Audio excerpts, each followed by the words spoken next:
This is PJNET.TV, and this is my perspective and comments.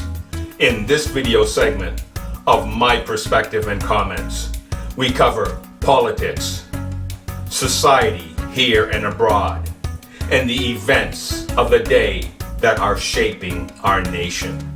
PJNET.TV, My Perspective and Comment, coming to you with a worldview, one nation under God.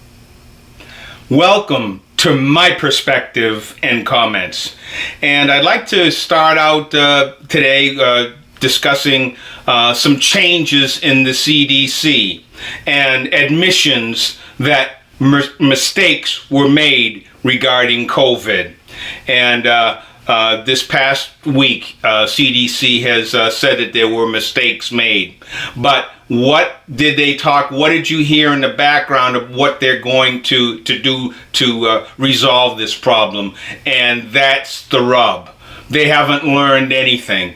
What we've seen over the last 2 years that the CDC was in on the misinformation regarding COVID-19, regarding the masks, regarding the vaccines, regarding who should actually be getting these vaccines, and the oversight and scrutiny of the clinical trials that Pfizer was producing and going through these clinical trials and seeing anomalies and concerns when it came to these clinical trials. And already we saw in VAERS surrounding the clinical trials that there was an issue.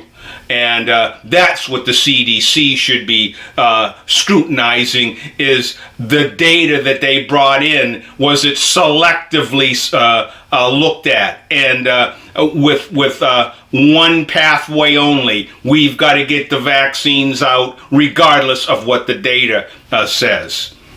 So again, but admissions were made, and now we see the 6-foot distancing is another area.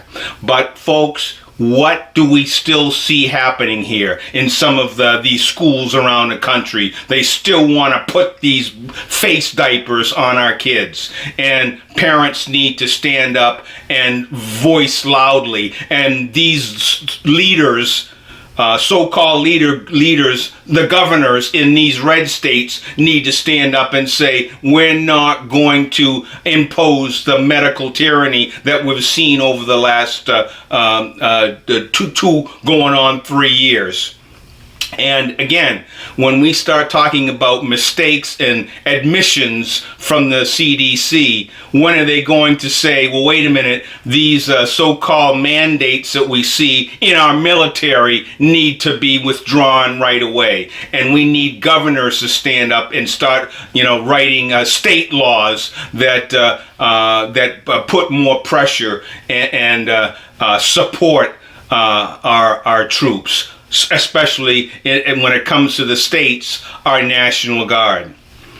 So again, revelations from the CDC, mistakes were made all along the way, and that includes Fauci. And we already know there's going to be investigations when the House flips hands and the Republicans, GOP, takes over the House of Representatives. They will be able to hold hearings, and having the majority in the House will also mean that they'll have some specific inputs, some specific roadblocks to funding. And what we just saw get passed here with what took place, in the gall to come out and call this last bill the Inflation Reduction Act. If that isn't a joke,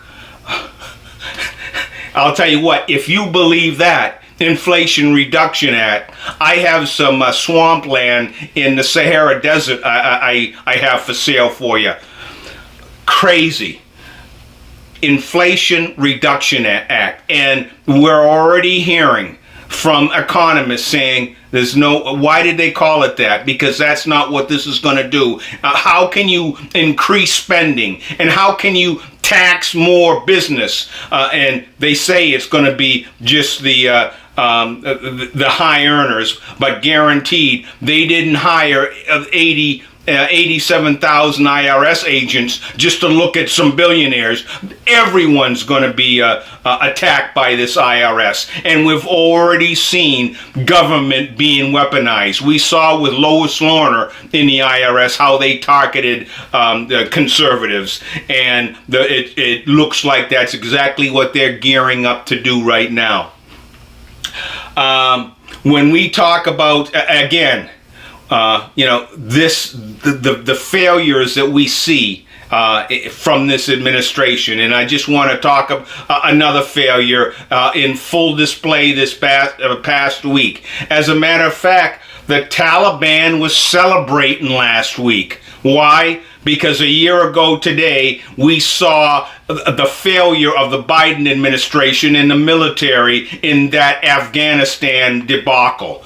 And the Taliban were celebrating in the remembrance of what took place there in that country. So again, when you look at this administration over the last 2 years, there's nothing that they can claim as a success, because everything that they've pushed is hurting America. And this last bill that they jammed through here with the help of the Senator Manchin, who everybody was just counting the days and when he was going to flip, and I guess they gave him enough incentive, enough so-called gimmies for West Virginia. But the bottom line is, if it has anything to with this new Green Deal, he's going to be in for a big surprise Manchin, and if they stay true to their promises to Manchin. And when it comes to the Green New Deal, I think they were filling Manchin full of something. So we have that there. Inflation Reduction Act. That is a joke. So let's talk a bit about the primaries here, and I guess what those in the state of Wyoming is saying is, bye-bye, Liz. Bye-bye, Liz. Don't let the door hit you on your way out. So again, President Trump's endorsements, and it didn't even need to be. President Trump didn't have to say anything when it came to this race, because the American people and those in Wyoming, those residents in Wyoming, saw what this congresswoman did. And, hey, they're playing the Liz like a fiddle. A puppet on a string, and she's thinking she's doing this, that, and the other for the country, but her residents, her constituents told her loud and clear they didn't appreciate what she's done against President Trump and against the residents of Wyoming.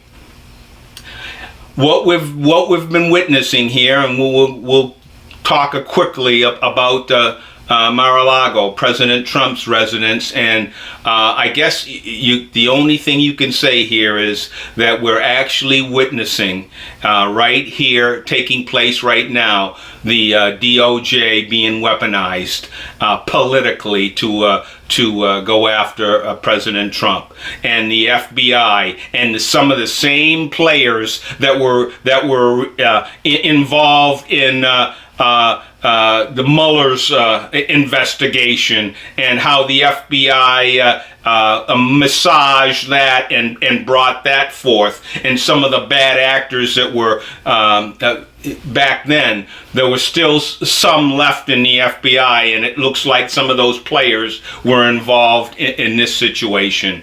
And you've probably been hearing some things about this Michigan and this death plot against Whitmer, or kidnapping plot, and a lot is coming out about that, because some of the same FBI agents that were involved with President Trump seem to have their fingerprints in Michigan. So there's more to come about that. But it really, all I can say is, has this nation, has this country fallen into banana republic status?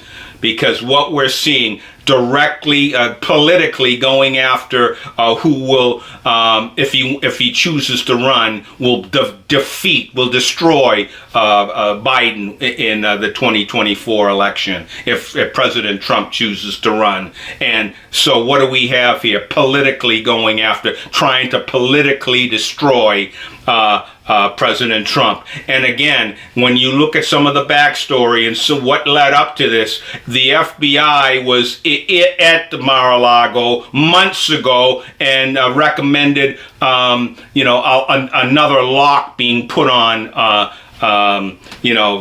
where those documents and papers were. So it wasn't as if President Trump was hiding. In fact, they recommended another lock to be put on in the where they were being kept. That's exactly what President Trump did, or there at Mar-a-Lago.